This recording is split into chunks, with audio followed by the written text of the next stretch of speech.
FM. Et on est de retour chez Louise. Et il y a Thomas qui nous a rejoint. Bonjour. Bonjour Thomas. Bonsoir Thomas. Bonsoir, oui. C'est plus Oui, il est approprié. tard. Hein. Comment ça va? Ça va très bien, ça va très bien. Eh bien, c'est super. On va enchaîner avec une chronique de Rosalie.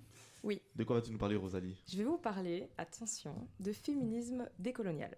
Alors, je vais vous expliquer pourquoi je pense à ça, parce que j'ai dû lire un livre, donc Un féminisme décolonial de Françoise Vergès, je pense, ou Vergès, je ne sais pas trop. Ou Verge.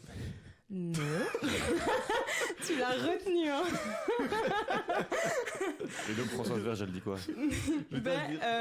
On a été très polémique ce soir. Ouais, on se détend.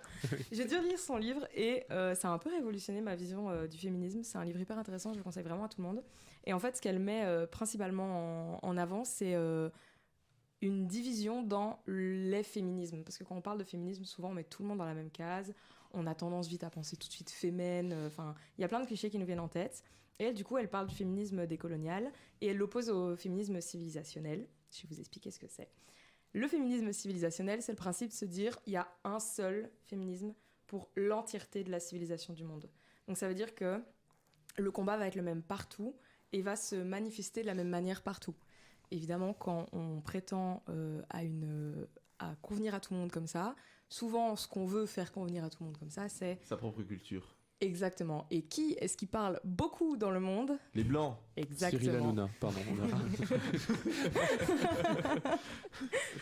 Merci Émile. Et donc oui, comme tu dis Brice, les Blancs. Et Les, du coup, les Occidentaux en fait, pas les Ouais. Blancs parce qu'il y a des Blancs qui n'ont pas la parole. Oui, mais ceux vraiment de culture occidentale, vraiment fort. Et donc, ça amène plein de trucs négatifs. Et elle a notamment parlé, on a beaucoup parlé de la France pendant cette émission, mais on va encore parler de la France.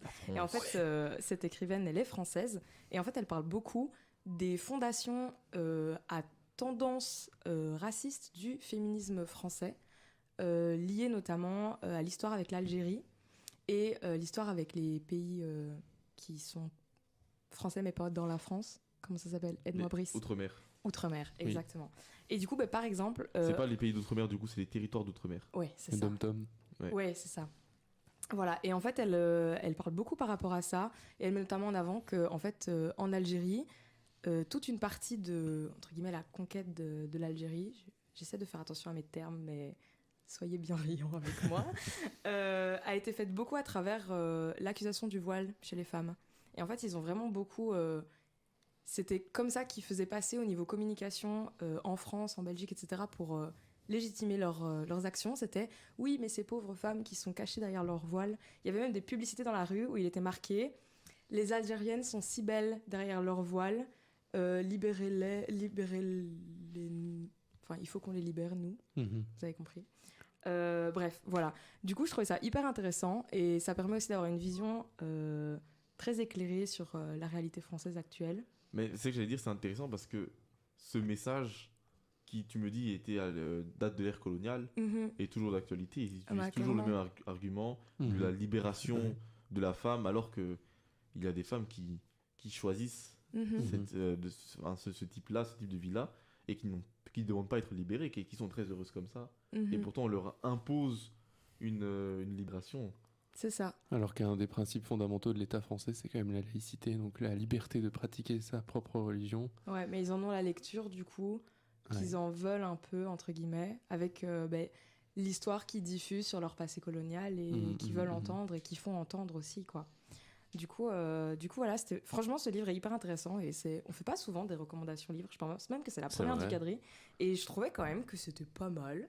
Donc moi, je vous le conseille, il fait 127 pages. Il est pas long. Il est vraiment pas long. Il se lit hyper vite. Et il est giga intéressant parce que c'est pas trop conceptuel comme on a souvent avec les livres de réflexion comme ça. Elle donne vraiment des exemples en disant un tel a dit ça à tel moment avec l'Algérie, un tel a dit ça en tel moment par rapport à un des territoires des Dom-Tom. Et c'est vraiment hyper intéressant. Et moi, ça m'a vraiment remis en question. Et je vous le conseille. Ok, on devrait faire un point livre plus souvent. Une petite chronique lecture. C'est vrai que ça pourrait être Recommandation sympa. lecture. Ouais, intégrer des chroniques lecture. Mais oui, c'est super intéressant. Et c'est aussi intéressant de se rendre compte que des fois, les gens sont trop centrés sur eux-mêmes pour se rendre compte et pour réaliser que les autres ne veulent pas forcément la même chose qu'eux. Et du coup, oui, elle parle de féminisme décolonial et c'est vraiment le croisement entre se rendre compte qu'il y a du coup des gens qui sont soumis à des à des restrictions et à des dominations parce que patriarcat, mais aussi parce que racisme ou islamophobie, etc. Et que parfois, c'est même les femmes blanches et occidentales qui vont l'imposer aussi aux femmes de religion, d'autres religions ou d'autres couleurs, etc. Du coup, c'est vraiment ça, c'est vouloir croiser. Après, c'est hyper discutable et je sais qu'avec Brice, on a déjà eu plein de débats sur le croisement des luttes, mais... Moi, je me tais parce que sinon, ça part en débat de sociologie. À 21h, ça fait 3 heures. Ouais, c'est un peu tard Donc, pour c'est pour ça avoir que des gros je te débats. laisse faire ta chronique en paix, je dis rien.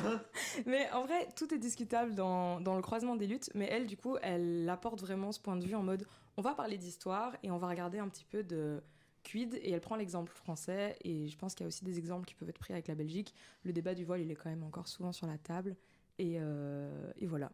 Donc, c'est Un féminisme décolonial de Françoise Vergès. Et je vous conseille de l'acheter et de le lire. Super intéressant. Super.